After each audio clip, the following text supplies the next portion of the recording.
Bonsoir à tous et bienvenue dans cette nouvelle édition de 24 heures Sénat. Voici les titres. Manuel Valls à Londres, le Premier ministre poursuit sa tournée pour relancer la croissance en Europe et il a redit en anglais son amour pour les entreprises devant un parterre d'hommes d'affaires et de banquiers réunis à la City, le cœur financier de la capitale britannique. Semaine cruciale au Sénat pour la répartition des postes les plus convoités après la présidence. Les appétits s'aiguisent dans chaque camp et les candidats se bousculent. On fera le point dans un instant avec notre chroniqueuse Tam Tranui. Les collectivités territoriales au régime sec, l'État prévoit de baisser leur dotation de 11 milliards d'euros entre 2015 et 2017. Quelles conséquences pour les élus? Peuvent-ils continuer à investir sans augmenter les impôts locaux? C'est le débat de ce 24 heures Sénat. Après Berlin la semaine dernière et Rome il y a un mois, Manuel Valls poursuit sa tournée pour relancer la croissance en Europe. Le Premier ministre était aujourd'hui à Londres pour rencontrer son homologue britannique David Cameron. Le récit de cette journée avec Sophie Normand-Couturier. Opération séduction, cette fois-ci devant la communauté financière britannique, mais avec toujours la même ode aux entreprises. J'aime les entreprises. Grâce à la traduction, vous l'entendez. Mais je vais le dire en anglais d'une autre manière, parce que c'est important de le dire ici à la Cité. My government is pro-business. En français, mon gouvernement est pro-business. Un message répété à 2 reprises au cours d'un discours qui aura notamment vanté l'attractivité de la France, invitant les financiers de la City à y investir. Mission ardue pour Manuel Valls, accueilli ce matin par son homologue britannique. Bien que nous soyons issus de familles politiques différentes, nous avons beaucoup à partager en termes d'expérience sur ce que nous devons faire. Alors oui, je suis ravi de vous accueillir ici. La rencontre se veut chaleureuse, mais il s'agit bien pour Manuel Valls de convaincre outre-Manche au moment où la France se voit reprocher de ne pas en faire assez pour réduire ses déficits.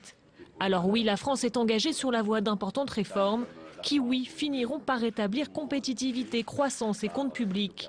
Une détermination affichée qui devrait accompagner Manuel Valls aux Pays-Bas et au Luxembourg le 20 octobre prochain pour la poursuite de cette tournée européenne. Nicolas Sarkozy est de nouveau dans le collimateur de la justice. Des juges vont enquêter sur le paiement par l'UMP et des pénalités infligées à Nicolas Sarkozy après l'invalidation de ses comptes de campagne pour la présidentielle de 2012. Le parquet de Paris a ouvert une information judiciaire pour abus de confiance, complicité et recel de ce délit. Sachez par ailleurs que dans l'affaire Big Malion, des fausses factures auraient été éditées avant 2012. La manif pour tous aura réussi son pari en parvenant à mobiliser hier dans plusieurs villes de France contre la gestation pour autrui. Le collectif a su imposer ses thèmes dans la campagne interne pour la présidence de l'UMP, exigeant des candidats des positions claires, Mounir Soussi et Jonathan Tessier. Des élus UMP dans la rue côte à côte contre la loi Taubira. Derrière cette image d'unité se cachent plusieurs lignes de fracture. 18 mois après la légalisation du mariage homosexuel, cette question sociétale agite toujours la droite, où les ténors n'ont pas les mêmes positions sur l'avenir de ce texte. Personnellement, moi je demande l'abrogation de la loi Taubira. Parce que ce que je vois, c'est que l'arrêt de la Cour de cassation, la CEDH, nous amène, si on laisse cette loi en état, vers la GPA, vers la PMA, vers la possibilité d'adoption par des couples homosexuels. Et je ne souhaite pas qu'on remette en cause cette conception de la filiation. Pour une grande partie de l'UMP, notamment François Fillon et ses proches, cette proposition n'est pas tenable. Il propose plutôt une réécriture de la loi. Bruno Le Maire, candidat à la présidence du parti, et Nathalie Kosciusko-Morizet se sont abstenus au moment du vote. Aujourd'hui, ils estiment qu'il est impossible de revenir en arrière. Je l'ai dit, je ne souhaite pas l'abrogation de cette loi. Je pense que ce serait ni une bonne chose sur le fond, ni d'ailleurs quelque chose de possible. Parce que personne ne voit bien comment ça pourrait fonctionner. Ça veut dire qu'il y aurait des gens qui auraient été mariés. On ne peut pas les démarier, mais on n'en marierait plus de nouveau. Enfin bon. Pour trancher le débat, Hervé Mariton, en campagne pour la présidence du parti, propose de s'appuyer sur la base pour fixer la ligne.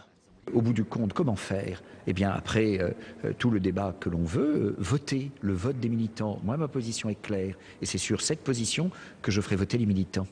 Un scrutin sensible, car selon un récent sondage, 56% des sympathisants de l'UMP ne souhaitent pas revenir sur la loi Taubira.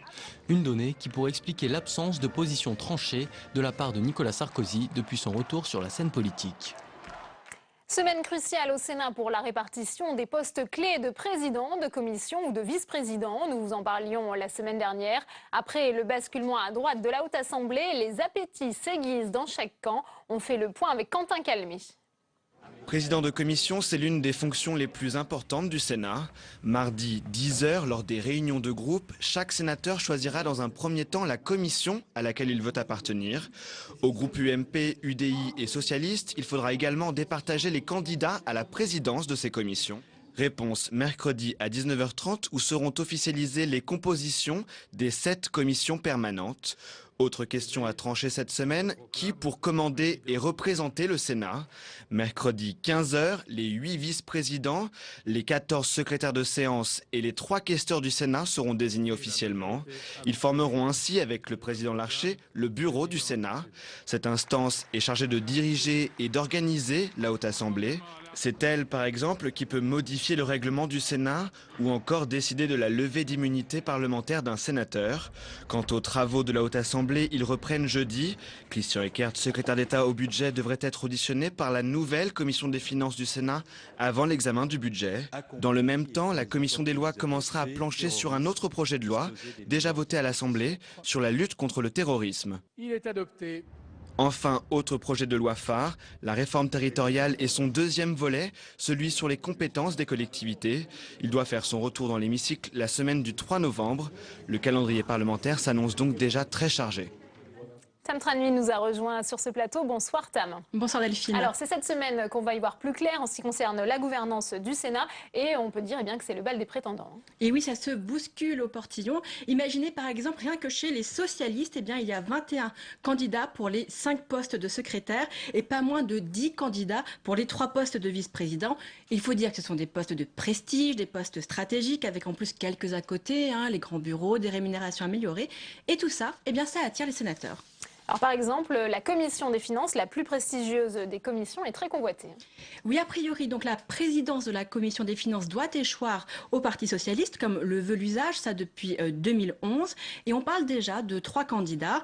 Alors il y a déjà François Marc, qui fut rapporteur général du budget dernièrement. Il y a également Michel André, ex-vice-présidente de la commission des finances, mais aussi Nicole Bricq, qui a été rapporteure puis présidente de cette commission des finances pendant quelques mois, depuis septembre 2011 et jusqu'à ce qu'elle soit appelée au gouvernement en mai 2012. Même chose au niveau des rapporteurs généraux du budget, poste qui, lui, doit aller à l'UMP. On sait déjà que Philippe Marini, ex-président de la Commission des finances, est candidat. Il y a aussi Fabienne Keller ou encore Albéric de Montgolfier. Et puis, il faut savoir qu'au nom du renouvellement, Philippe Marini n'est pas assuré d'avoir ce poste et que le suspense, pour l'instant, à ce sujet reste entier. Alors, il y a aussi des postes qui sont attribués d'avance. Oui, déjà pour parler de grandes personnalités du Sénat, très connues, il y a Jean-Claude Gaudin. C'est déjà acquis qu'il sera vice-président du Sénat. C'est d'ailleurs un poste qu'il a déjà occupé. Également Jean-Pierre Raffarin, qui est le candidat malheureux au plateau, qui lui doit arriver à la tête de la commission des affaires étrangères. Et puis sinon, on sait également qu'Alain Milon, sénateur UMP du Vaucluse, devrait devenir président de la commission des affaires sociales. Il sera notamment en charge de l'épineux budget de la sécurité sociale.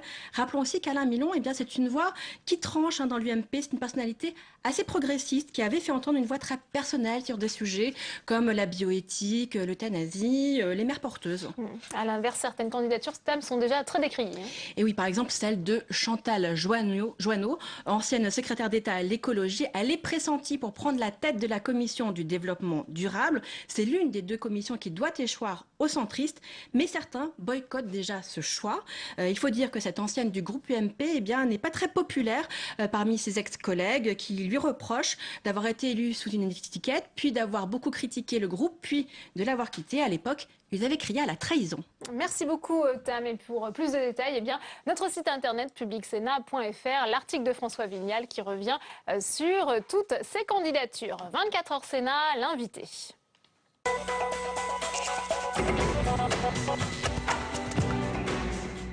Et notre invité ce soir, Jean-Yves Lecomte, bonsoir. Bonsoir. Alors que s'est ouverte ce matin la première session de l'Assemblée des Français de l'étranger dans son nouveau format, vous êtes sénateur socialiste représentant les Français établis hors de France et vous aviez été le rapporteur de cette réforme.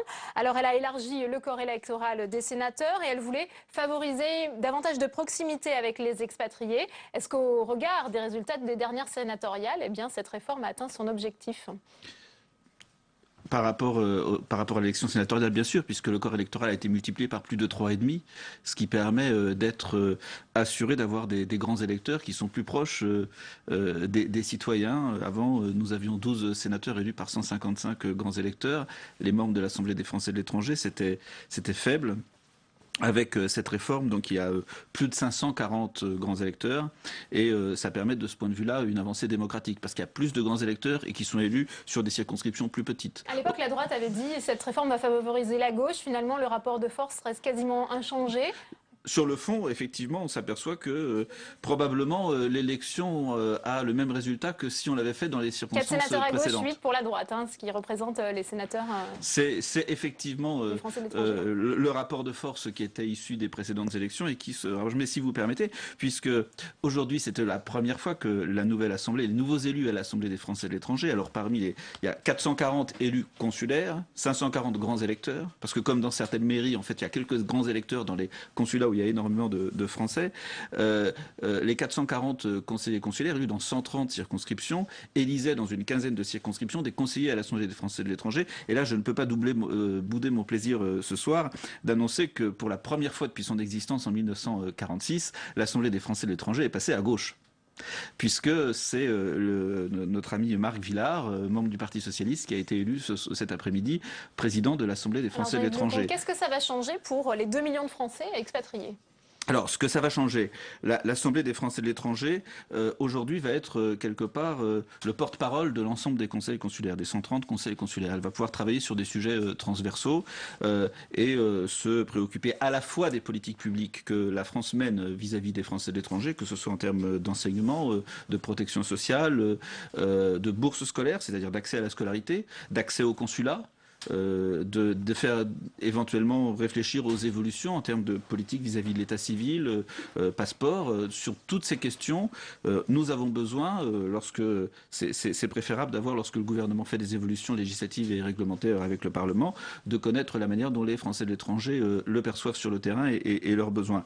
Et en même temps, sur tout ce qui est politique, expansion économique, présence économique de la France à l'étranger, présence culturelle, politique linguistique, les Français de l'étranger qui sont des acteurs, j'allais dire les acteurs de ces politiques. Sans les Français de l'étranger, il n'y a pas de présence économique de la France à l'étranger, il n'y a pas d'action de la France vis-à-vis de la francophonie ou de présence culturelle. Sur tous ces sujets, l'Assemblée des Français de l'étranger, dans sa nouvelle configuration, va pouvoir mieux aider les pouvoirs publics à développer les politiques que nous avons dans ces domaines et dont on sait que pour que la France trouve sa place dans la mondialisation, c'est absolument indispensable et les Français de l'étranger pourront mieux apporter leur pierre à cela. Donc il fallait la faire, cette réforme de l'Assemblée des Français de l'étranger. Il fallait la faire, il y avait besoin d'un renouvellement. À partir du moment où on constatait que les Français de l'étranger, compte tenu de l'évolution des Français de l'étranger et de la sociologie de ceux-ci, qui de plus en plus sont binationaux, vivent sur des longues périodes dans des pays à l'étranger. Moi-même, j'ai vécu plus de 20 ans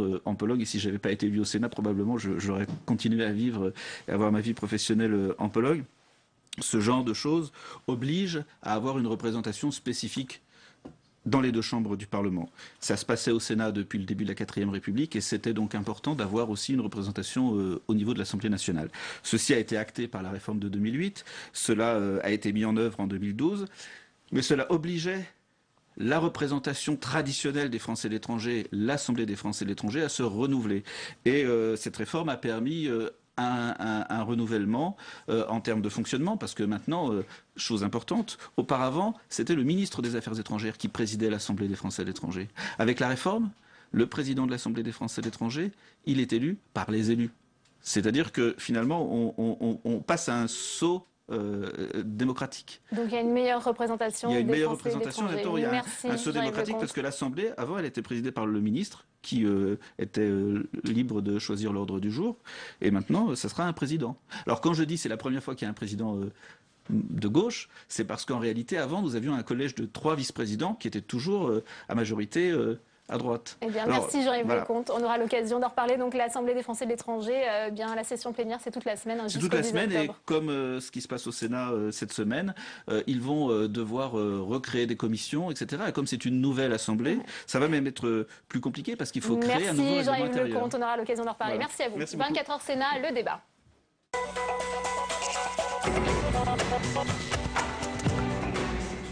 Les collectivités territoriales devront se serrer la ceinture. L'État leur demande de participer à l'effort collectif de redressement des comptes publics. Leur dotation globale de fonctionnement sera fortement diminuée dans les années à venir. Et déjà, certaines associations voient leurs subventions en baisse en raison du désengagement des collectivités locales. Voyez ce reportage de Cécile Sixou dans le quartier de la Goutte d'Or à Paris. Et on se retrouve après avec nos invités pour le débat. Voilà. Mais... Mylène est bénévole de l'association Accueil Goutte d'Or. Depuis 5 ans, elle anime un atelier socio-linguistique, 3 heures de cours pour apprendre à parler, lire et écrire aux gens du quartier. Vous êtes toutes réunies, donc, comme on disait tout à l'heure, pour apprendre le français. Et ce qui nous importait pour commencer, c'était de savoir pourquoi vous vouliez apprendre le français. L'an dernier, cet atelier avait lieu 3 fois par semaine, mais restrictions budgétaires obligent. Cette année, il n'y a que 2 séances et l'association ne peut plus accepter toutes les demandes.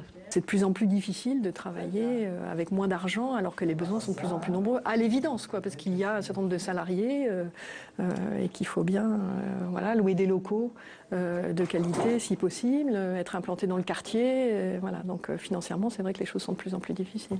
De plus en plus difficiles, Christine Ledésert, la directrice de l'association, en sait quelque chose. En 2012, elle a dû licencier 2 personnes après avoir perdu des financements du département.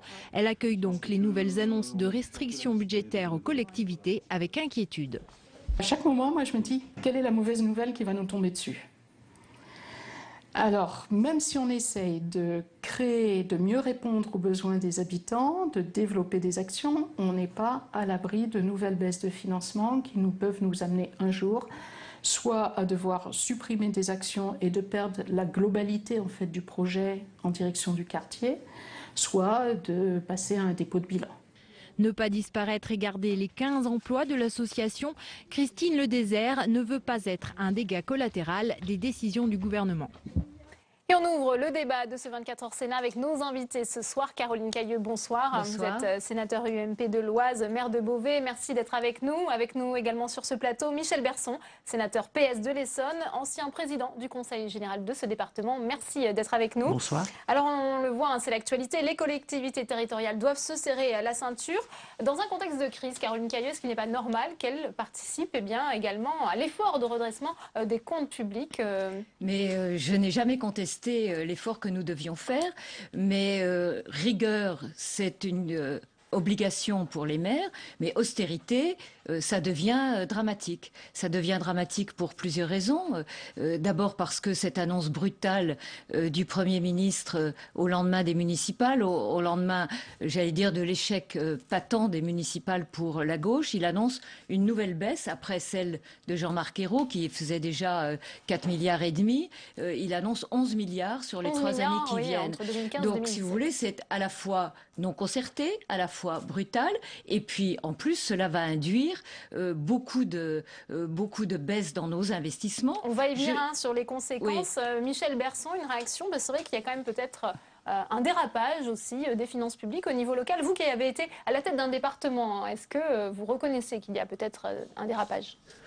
Je ne parlerai peut-être pas de dérapage, mais certaines dépenses dans certaines collectivités n'étaient pas toujours très bien maîtrisées. C'est vrai, il faut le reconnaître, mais c'est pas pour cette raison qu'aujourd'hui l'effort qui doit être réalisé par les collectivités territoriales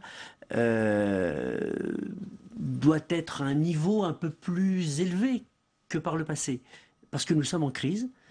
Parce qu'il n'y a plus de croissance. Et lorsqu'il n'y a plus de croissance, eh bien, il y a une baisse forte, très forte, des recettes de l'État et par conséquent un accroissement des déficits. Donc tout le monde doit faire un effort. Et donc tout le monde doit faire un effort et cet effort doit être bien réparti, il doit être équitable, il doit être juste. Et c'est le cas. C'est le cas, l'effort qui est demandé aux collectivités territoriales est, je dirais, en proportion du poids que représentent les collectivités territoriales dans l'ensemble des dépenses publiques. On ne leur demande pas plus. Caroline Cayeux, autant. On en demande trop aux collectivités, aux communes, aux départements, aux régions. Plus. Et non seulement on nous baisse nos dotations, mais en plus nous devons assumer les rythmes scolaires, de nouvelles dépenses, des normes de plus en plus importantes. Et regardez, même Martine Aubry sonne l'alarme et annonce un crève-cœur pour elle d'arrêter le logement. J'ai là son intervention récemment, hier.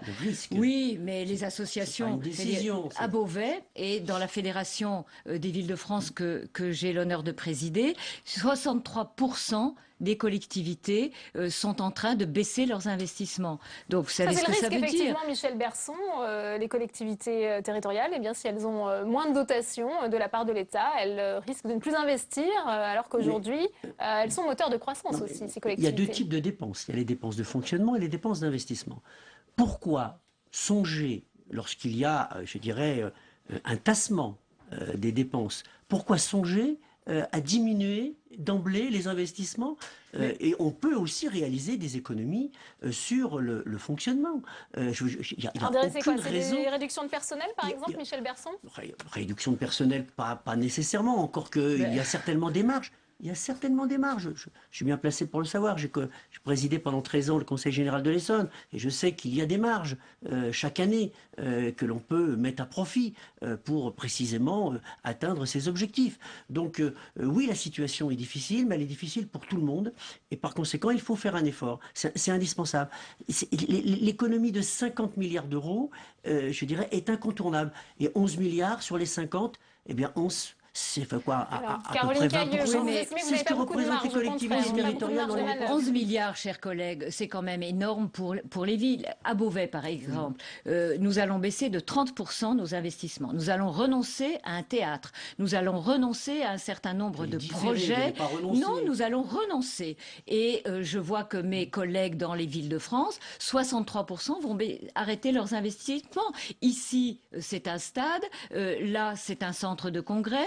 Et forcément, vous me dites, on ne va pas arrêter baisser le fonctionnement. Vous n'avez pas de marge de manœuvre, c'est ce qu'avait l'air de dire Michel Berson. Au fil des années, nous n'en aurons plus. Il n'y a aucune capacité d'autofinancement de la part des communes. Nous avons une gestion rigoureuse et nous sommes prêts à partager l'effort de solidarité qu'il faut faire. Seulement, cette décision brutale, sans aucune concertation, est complètement inconcevable, dramatique. Elle va entraîner des abandons totaux, des pans d'intervention. La dotation globale de fonctionnement n'est pas la seule ressource des communes. Caroline Cayeux, il y a également les impôts locaux, les emprunts. Mais beaucoup de mes collègues ont refusé d'augmenter leurs impôts locaux, se sont engagés, comme moi-même, dans le courant du mandat pour ne pas les bouger. Donc nous allons être obligés de faire plus avec beaucoup moins. Et je ne parle pas de la réforme des collectivités, de la réforme territoriale. Regardez, moi je voudrais dire à mon collègue que finalement le conseiller territorial était la source d'économie, était la bonne Nicolas formule. Sarkozy, une fusion du conseiller général et du conseiller régional. Vous multipliez par 2 les électeurs, enfin les candidats, les conseils généraux. Mais si, vous avez divisé par 2 les cantons, mais vous mettez par 2 avec un homme et une femme. Ça ne change pas. Le nombre de conseillers territoriaux ne changera pas. Donc vous ne faites pas l'économie. Diminuant le nombre. Mais bien sûr que si. C'est ce qui coûte cher les élus, Michel Berson. Mais non, les indemnités des élus, c'est dérisoire par rapport au montant du budget des collectivités territoriales. Oui, mais ça faisait glisser le conseil général vers la région. Non, n'ayons pas de débat Michel démagogique. Berson, est-ce que vous pensez que de nombreux maires, de nombreux présidents de conseils généraux ou régionaux vont devoir augmenter les impôts, notamment pour les maires, les impôts locaux, taxes foncières, taxes d'habitation? Écoutez, chaque collectivité est libre d'augmenter ou non ses impôts en fonction des investissements qu'elle réalise et des services qu'elle crée.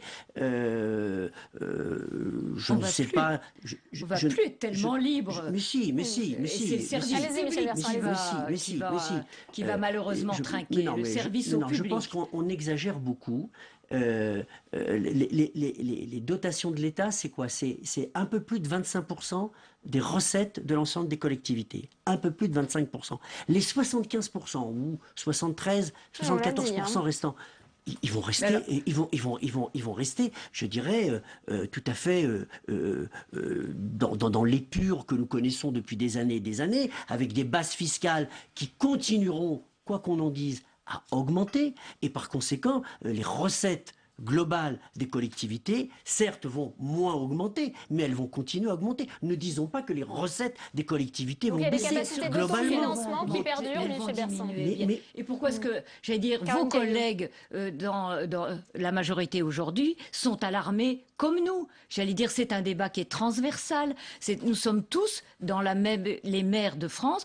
Mon coprésident de la Fédération des villes moyennes, Jean-François Debac, qui est le maire de Bourg-en-Bresse, il partage notre analyse. Cette baisse drastique va tuer l'emploi, va tuer l'investissement des collectivités qui représentent 70% de l'investissement en France. Et donc, à ce titre, demain, par exemple, sur la ville de Beauvais, 32 millions d'investissement en moins, c'est 320 emplois sur le territoire qui vont être ou conservés, ou abandonnés, ou supprimés. Donc j'estime que c'est extrêmement grave. Elle a énormément recruté. Aujourd'hui, ça représente 1,8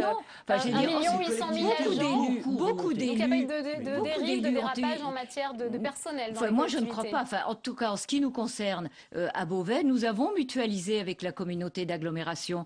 Nous avons fait une gestion prévisionnelle des effectifs. Nous avons fait de la mobilité interne. Donc aujourd'hui, nous gérons avec rigueur, mais nous ne gérons pas une crise d'austérité que je trouve vraiment très angoissante. Il n'y a pas des pistes quand même pour faire des économies, Caroline Cayeux? On a pu voir, est-ce qu'il n'y a pas des pistes pour faire des économies? Néanmoins, on a pu voir la mutualisation de certains services, des polices municipales par exemple.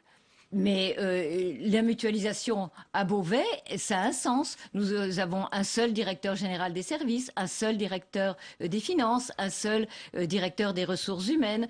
Mais il est clair que sur le fonctionnement, nous venons déjà de demander aux associations d'accepter moins 10% sur leurs enveloppes, qu'elles soient sportives, qu'elles soient culturelles. Donc ce sont des pans entiers de la vie municipale et des services à nos publics, à nos concitoyens, sur lesquels nous allons être obligés de revenir. Michel Berson, effectivement, on l'a vu dans le reportage, les associations sont les premières touchées déjà par cette baisse des dotations. Alors, qu'est-ce qu'on leur dit? Non, écoutez, je pense qu'il faut être raisonnable et il faut être mesuré dans ses propos. Si je prends l'année 2013, les dépenses des collectivités territoriales, c'est-à-dire les communes, les intercommunalités, les départements, les régions, ces dépenses ont augmenté de 3,4%. De 3, peut-être, mais non, pas non, chez de moi. 3,4%, alors que les recettes n'ont augmenté que de 1%. Vous êtes un bon soldat, cher collègue, un bon soldat du gouvernement. Les communes, et plus encore les intercommunalités, ont beaucoup embauché. Non. Beaucoup, mais si. Regardez les Donc il y a peut-être des économies à faire. Et par conséquent, merci Michel Berson, merci. Pour les années qui viennent, il y aura effectivement une plus grande maîtrise des dépenses et notamment des dépenses de personnel. Il va falloir davantage maîtriser ce chapitre. C'est tout à fait d'accord. On est tout à fait d'accord. C'est la fin de ce débat. Merci à vous d'avoir été les invités de ces 24 heures Sénat. On aura bien entendu l'occasion d'en reparler. Et puis une dernière information qui concerne la réforme territoriale. Le Premier ministre Manuel Valls s'est dit disposé à renégocier le cas de l'Alsace. C'est Philippe Richert qui le dit. Le président UMP de la région fait état d'une rencontre en ce sens vendredi dernier avec 6 autres présidents de région. Eh bien voilà, c'est la fin de cette édition. Merci à vous de l'avoir suivi. À 22h, Sonia Mabrouk. Très bonne soirée et à demain.